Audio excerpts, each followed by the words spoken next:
Fin de l'histoire du vieux joueur de Cheng et explication de sa morale. Le ménestrel, par qui le monde était rempli de ravissement, grâce à la voix de qui naissaient de merveilleuses imaginations, grâce au chant de qui l'oiseau de l'âme prenait son essor, grâce à la mélodie de qui l'esprit était bouleversé, quand le temps eut passé et qu'il fut devenu vieux, de faiblesse, le faucon de son âme devint un chasseur de moucherons. Son dos devint courbé comme le dos d'une jarre de vin. Ses sourcils pendaient au-dessus de ses yeux comme une bride de croupière. Sa voix exquise, rafraîchissant l'âme, devint laide et sans valeur pour quiconque.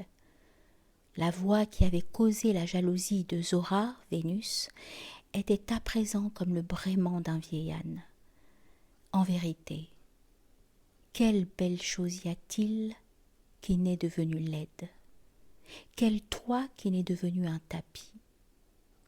Excepté les voix des saints dans leur poitrine, l'écho de leur souffle et la sonnerie de la trompette de la résurrection.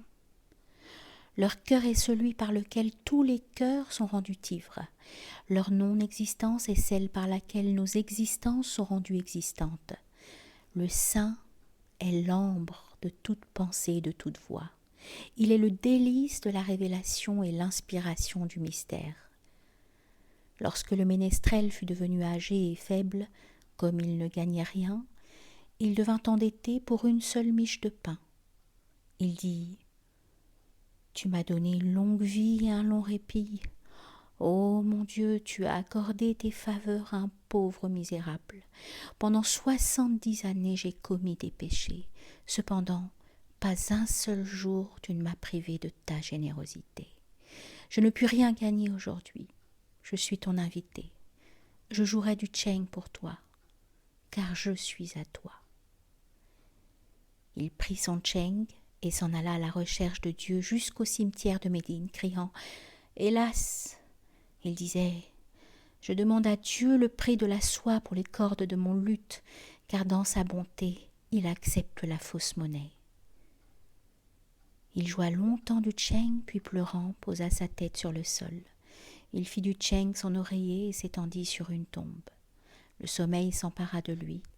L'oiseau de son âme s'échappa de sa captivité.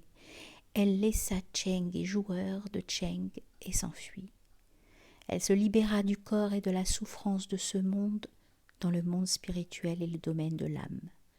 Là, son âme chantait ce qui lui était advenu, disant « Si seulement on me laissait demeurer ici, heureuse serait mon âme dans ce jardin et ce printemps, enivrée par cette plaine et ce mystique champ de tulipes.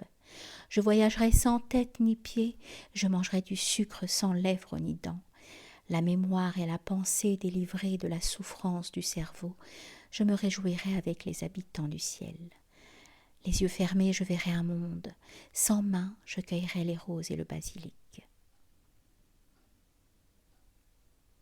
L'oiseau aquatique, son âme, était plongé dans un océan de miel, la fontaine de Job, pour s'y abreuver et s'y purifier, par laquelle Job, des pieds à la tête, était délivré de ses maux et rendu pur, comme la lumière de l'aurore. Si ce Mathnaoui était aussi vaste que le ciel, la moitié de ce mystère n'y pourrait trouver place, car l'immensité du ciel et de la terre déchire mon cœur par sa petitesse. Et le monde qui m'a été révélé dans ce rêve a fait s'ouvrir toutes grandes mes ailes à cause de cette étendue. Si ce monde et la voie qui y mène étaient manifestes, personne ne resterait ici-bas un seul instant. L'ordre divin parvenait au ménestrel. Ne sois pas cupide, puisque l'épine a été ôtée de ton pied. Pars. Tandis que son âme s'attardait là dans l'ample domaine de la miséricorde et de la bienfaisance de Dieu.